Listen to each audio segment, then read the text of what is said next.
दो तोहरे कारना के अब हो बना ललनवा नन दो तोहरे कारना।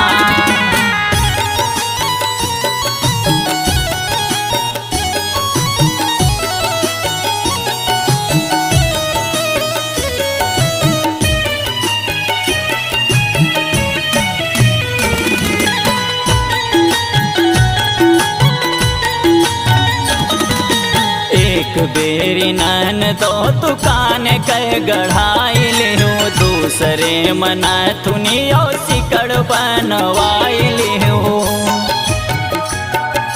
ए नन दो सुन तो एक बेरी नन दो दुकान कह गढ़ाई लिहूँ दूसरे मना थुनियो सिकड़ बनवाई लिहूँ। तीसरे मांगी रहूँ हमसे